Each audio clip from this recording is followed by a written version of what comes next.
بسم اللہ الرحمن الرحیم شہر رمضان الذی انزل فیہ القرآن صدق اللہ العظیم۔ میں حافظ مولوی محمد محبوب علی، امام مسجد معراج ناگر کرنول، رمضان المبارک کے مقدس مہینے کی فضیلت سے متعلق چند باتیں آپ حضرات کے سامنے پیش کر رہا ہوں۔ جیسا کہ ابھی میں نے قرآن پاک کی آیت تلاوت کی ہے، جس میں اللہ تعالیٰ فرماتے ہیں شہر رمضان الذی انزل فیہ القرآن۔ رمضان کا مہینہ وہ ہے جس میں اللہ تبارک و تعالیٰ نے قرآن کو نازل فرمایا، جس میں قرآن اتارا گیا۔ قرآن دراصل انسان کا جو ضابط حیات ہے، اللہ تبارک و تعالیٰ نے اس قرآن پاک میں پورے ضابط حیات کو، اللہ کے احکامات کو، عبادات، معاملات اور تمام چیزوں کو اللہ تبارک و تعالیٰ نے قرآن جیسی مقدس کتاب میں رکھا ہے۔ اور ایسی مقدس کتاب جو اللہ تبارک و تعالیٰ نے نازل فرمائی ہے، وہ رمضان المبارک کے مقدس مہینے میں نازل فرمائی ہے، اور اس مہینے کی نسبت قرآن سے جڑی ہوئی ہے اور صاحب قرآن سے بھی جڑی ہوئی ہے۔ صاحب قرآن سے مراد ہمارے نبی حضرت محمد مصطفیٰ صلی اللہ علیہ وسلم کی وہ ذات اقدس جس شخصیت پر اللہ تبارک و تعالیٰ نے اپنا کلام پاک نازل فرمایا۔ لہٰذا قرآن اور صاحب قرآن سے جب نسبت اس مہینے کی جڑ گئی تو اللہ تبارک و تعالیٰ نے اس مقدس مہینے کو افضل بنا دیا، اور تمام مہینوں سے افضل اور تمام مہینوں کا سردار بنایا۔ اور اس مہینے میں اللہ تبارک و تعالیٰ نے ایک ماہ کے روزے فرض کیے۔ اللہ تعالیٰ جیسے قرآن پاک میں فرماتا ہے یا ایھا الذین آمنوا کتب علیکم الصیام کما کتب علی الذین من قبلکم لعلکم تتقون۔ ایمان والو، تم پر روزے فرض کیے گئے تھے جیسا کہ تم سے پچھلی امتوں پر بھی فرض کیے گئے۔ یہی امت نہیں ہے، اس سے پہلے کی انبیاء کرام علیہ الصلوۃ والسلام کی امتوں پر بھی روزے فرض کیے گئے تھے، وہ بھی روزے رکھتے تھے، لیکن ان کی روزوں کی شکل الگ تھی، اور اللہ تبارک و تعالیٰ نے آسانیاں مہیا فرمائیں اپنے حبیب صلی اللہ علیہ وسلم کی امت پر۔ اور یہ مہینے میں اللہ تبارک و تعالیٰ نے ایک مہینے کے روزے فرض کیے، اور یہ مہینے کی فضیلت ایسی ہے کہ اس مہینے میں اگر کوئی شخص حدیث نبوی صلی اللہ علیہ وسلم کے مطابق ایک نفل ادا کرے گا تو اللہ تبارک و تعالیٰ اس ایک نفل عمل کے بدلے میں ایک فرض ادا کرنے کے برابر اللہ تعالیٰ اس کے نام اعمال میں نیکیاں عطا فرمائیں گے۔ اور اسی طریقے سے اگر کوئی بندہ ایک فرض ادا کرے گا تو اللہ تبارک و تعالیٰ اس فرض عمل کو 70 فرض ادا کرنے کے برابر اللہ تبارک و تعالیٰ اس کو اجر عطا فرمائیں گے۔ اور یہ مہینہ صبر کا ہے، اور صبر کا بدلہ سوائے جنت کے اور کوئی نہیں ہے۔ اس مہینے میں جیسے کہ انسان گناہوں سے رکتا ہے، اس میں صبر کرنا پڑتا ہے، خواہشات نفسانی ہیں اس کو روکنے میں صبر کرنا پڑتا ہے، بھوکا رہتا ہے اس میں صبر کرنا پڑتا ہے، پیاسا رہتا ہے اس میں صبر کرنا پڑتا ہے، اور اسی طریقے سے رمضان میں لڑائی جھگڑا وغیرہ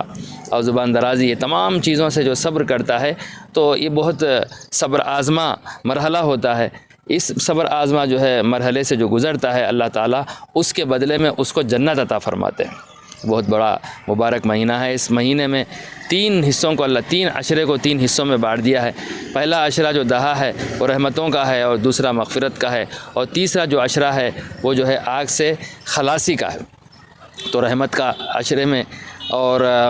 گناہوں کے مغفرت کے عشرے میں جس طرح ہم اللہ تبارک و تعالیٰ سے دعا کرتے ہیں، آخری عشرے میں جہاں اللہ تبارک و تعالیٰ 5 تاخراتیں ان تاخراتوں میں شب قدر کو تلاش کر کے شب قدر کو جو شخص پا لیتا ہے تو اللہ تبارک و تعالیٰ اس کو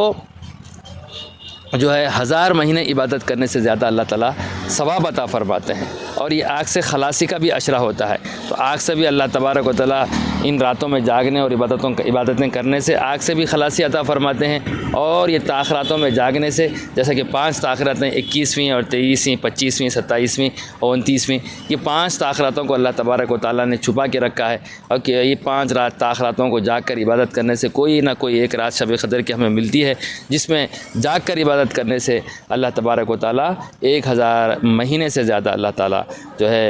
عبادت کرنے کا ثواب عطا فرماتے ہیں۔ ہمارے نبی آقا دو جہاں صلی اللہ علیہ وسلم فرماتے ہیں کہ من قام لیلۃ القدر ایمانا واحتسابا غفر له ما تقدم من ذنبه، جو شخص لیلۃ القدر میں رات میں کھڑا ہو کر اللہ کی عبادت کرتا ہے احتساب نفس کے ساتھ، تو اللہ تبارک و تعالیٰ اس کے تمام پچھلے گناہوں کو معاف فرما دیتے ہیں۔ اور یہ مہینے میں مومنین جو ہے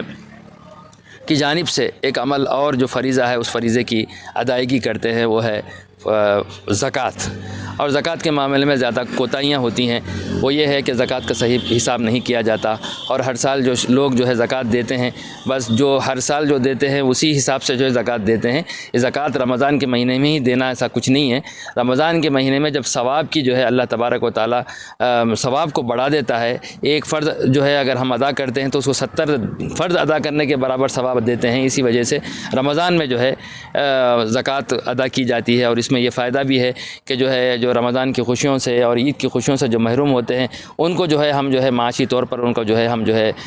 مدد کرتے ہیں، تو اللہ تعالیٰ ان کی عیدوں میں بھی جو ہے خوشیاں عطا فرماتے ہیں۔ تو زکوٰۃ جو اسلام کی بنیاد جو 5 ارکانوں پر مشتمل ہے، اس میں زکوٰۃ بھی ایک عظیم فریضہ ہے، جو اس میں جو ایسا فریضہ ہے کہ اللہ تبارک و تعالیٰ نے ایسا نظام جو ہے معیشت کا اللہ تبارک و تعالیٰ نے اس اسلام میں رکھا ہے کہ کسی اور مذہب میں ہمیں نہیں ملتا۔ اگر پورے مسلمان صحیح طور سے زکوٰۃ ادا کریں گے تو پھر اس ملک میں اس علاقے میں کوئی بھی غریب مسلمان نہیں ہوگا، پوری غربت مسلمانوں میں ختم ہو جائے گی۔ تو اللہ تبارک و تعالیٰ ہمیں خوب عمل کرنے کی توفیق عطا فرمائے۔ اور آخر میں ایک اہم پیغام میں یہ دیتا ہوں کہ ہم جو ہے صاحب نصاب ہیں، تو ہم حساب کر لیں کہ ہمارے پاس، عورتوں کے پاس بھی ہمارے گھروں میں اگر 7.5 تولہ سونا یا 52.5 تولے چاندی ہے، یا اس کے بقدر جو ہے کوئی اگر رقم ہے، جو بھی مالی نصاب ہوتا ہے، تو اس کا حساب کریں۔ ہم بیٹھ کے حساب کر کے کسی علماء سے، حفاظ سے پوچھ لیں کہ کیا ہم پر جو ہے زکوٰۃ فرض ہے، اتنا مال میں رکھتا ہوں، تو اس کی زکوٰۃ ضرور ادا کریں، کیونکہ زکوٰۃ ایک ایسا عمل ہے کہ اگر وہ زکوٰۃ جو ہے مال کے میل کو نکال دیتا ہے، زکوٰۃ مال کے میل کو نکال دیتا ہے۔ احادیث میں آتا ہے، آقا دو جہاں صلی اللہ علیہ وسلم فرماتے ہیں، جس کا مفہوم یہ ہے کہ زکوٰۃ اگر کوئی مال کا نہیں نکالتا تو جتنا زکوٰۃ کا مال جو رہ جاتا ہے وہ مال پورے مال کو تباہ کر دیتا۔ تو زکوٰۃ کے مال سے ہمارے مال کو اللہ تعالیٰ بڑھا دیتا ہے۔ زکوٰۃ کے ادا کرنے سے مال کم نہیں ہوتا، بلکہ مال کا میل ختم ہو جاتا ہے، اور اللہ تعالیٰ اور مزید ترقی عطا فرماتے ہیں، برکت عطا فرماتے ہیں۔ اللہ تعالیٰ سنی باتوں پر پہلے مجھے سب کو عمل کرنے کی توفیق عطا فرمائے۔ وآخر دعوانا الحمدللہ رب العالمین۔